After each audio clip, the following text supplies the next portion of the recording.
E as estatísticas mundiais são enfáticas. A população vive mais. O número de pessoas na terceira idade é cada dia maior. E verificando esse quadro, a gente observa também um aumento no número de doenças que antes não chegavam a atingir esse público.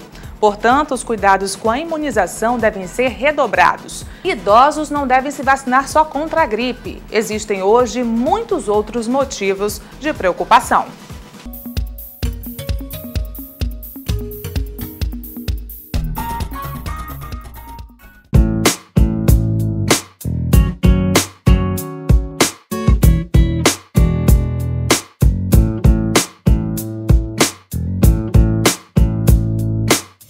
Nosso assunto agora é vacinação e vamos falar sobre a vacinação na terceira idade, esse período tão importante da vida de qualquer pessoa e um período em que as pessoas não se preocupam tanto com a vacinação. Por isso que eu estou aqui ao lado da doutora Beatriz Andrade, ela é ginecologista e também diretora da Clínica de Vacinação Mulher Imune. Tudo bem, doutora? Tudo bem, Natália. É um prazer participar do seu programa. Prazer todo nosso para falar desse assunto interessantíssimo, a vacinação na terceira idade. Quando a gente fala disso, logo as pessoas associam a vacinação da gripe, mas não é só isso. O idoso tem muitos outros motivos para se preocupar e para se vacinar, não é isso? Isso. A população na terceira idade cada vez tem aumentado mais a nível mundial, né? A quantidade de pessoas que chegam na terceira idade. E por isso é interessante que cada vez a gente cuide mais dessa população. Então, de uma maneira geral, só se tem conhecimento da vacina da gripe para esse grupo de pacientes, né? Mas, na realidade, são pacientes que precisam ser vacinadas com a vacina do tétano, a vacina da hepatite B, a vacina da pneumonia, que a pneumonia é uma das causas de mais morbimortalidade nessa faixa etária. Então, essa população tem que ser cuidada com mais atenção, né? E prevenida contra várias doenças.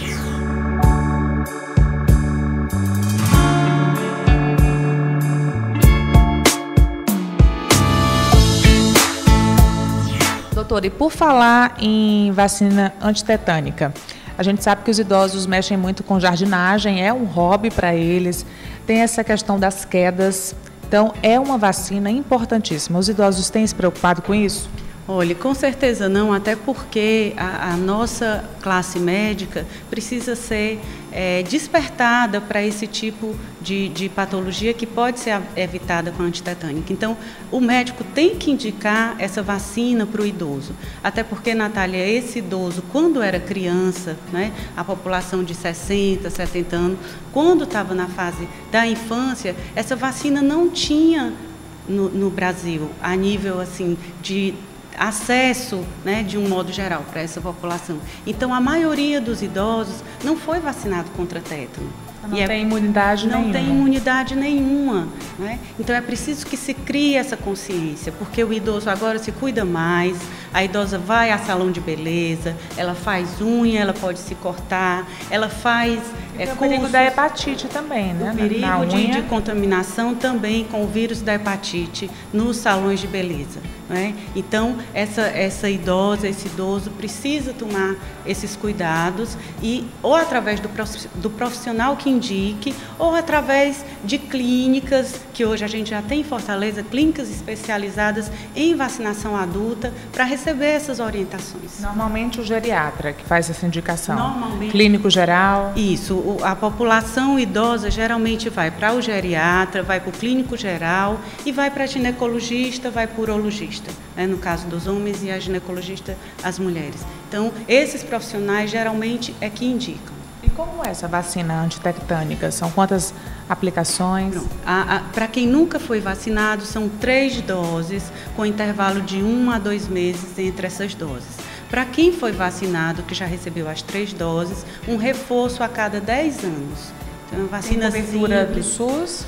No SUS a gente tem a DT, que é difteria e tétano. E a nível de clínica particular a gente tem a difteria, tétano e coqueluche, que é a DTPA. É o mesmo efeito? É o mesmo efeito, mas geralmente a DTPA é feita como reforço dessas 3 doses que ela fez no SUS.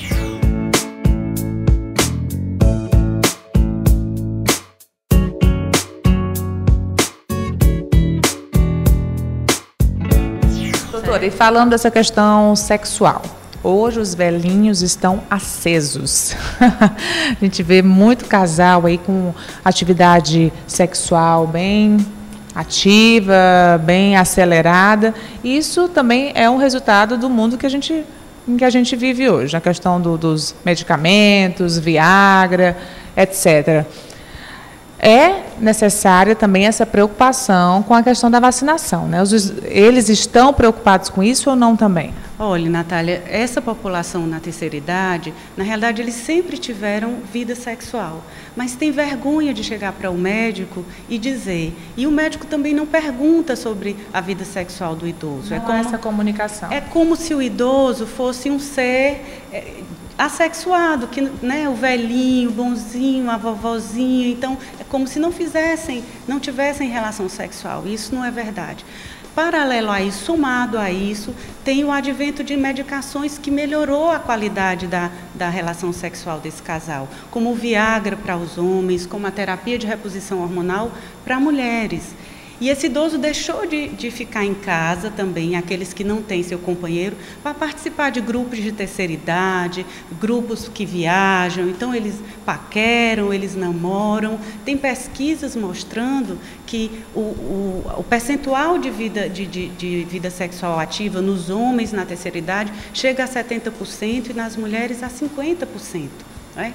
E, paralelo a isso, eles foram adquirindo DSTs. Por quê? Porque essa população não tem o costume de usar a camisinha, só 20% dos homens na terceira idade usam a camisinha, e as mulheres na terceira idade também aceitam que eles não usem, porque a preocupação delas com a camisinha é com a gravidez. E como elas não engravidam mais, estão na menopausa, então elas aceitam que eles não usem.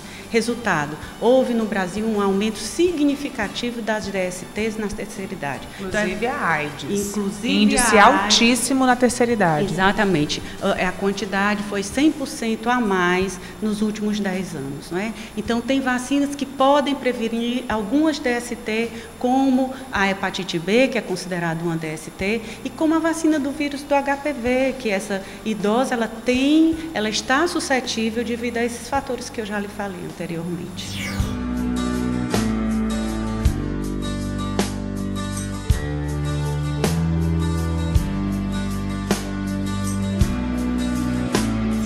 É isso aí. Então, todo mundo pode e deve praticar sexo o máximo de tempo possível, o tempo, né, que essas pessoas conseguirem se sentirem bem, confortáveis, mas se prevenindo, se cuidando, evitando problemas, né, doutora?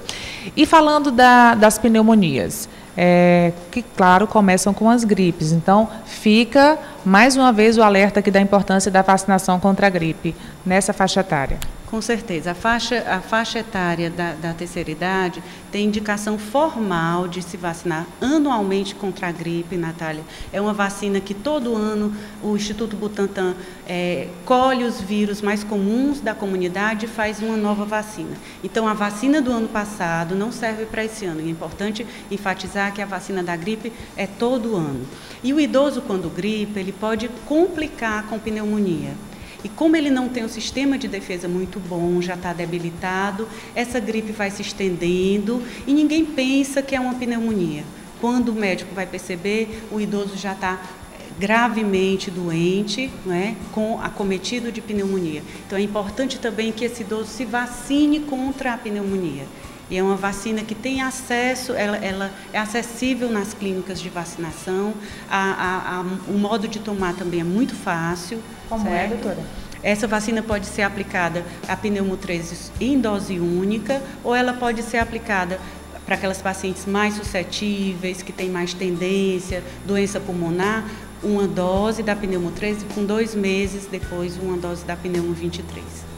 Então, já que temos esse recurso que é a vacinação, você ter essa preocupação com a imunidade, então temos que lançar mão disso aí e nos cuidar, né? Você tem que se cuidar, você que já está na terceira idade, tem que se cuidar, tem que viver, mas viver com qualidade, que é o mais importante. Doutora, muito obrigada, então, pela participação aqui no Check-up e por essas dicas para a gente já começar o ano com esses cuidados, né, com essa preocupação com a saúde que deve permanecer o ano inteiro. Com certeza. Eu agradeço em nome da nossa equipe da Mulher Imune, por essa oportunidade de esclarecer a população na terceira idade sobre os cuidados que eles e elas devem ter.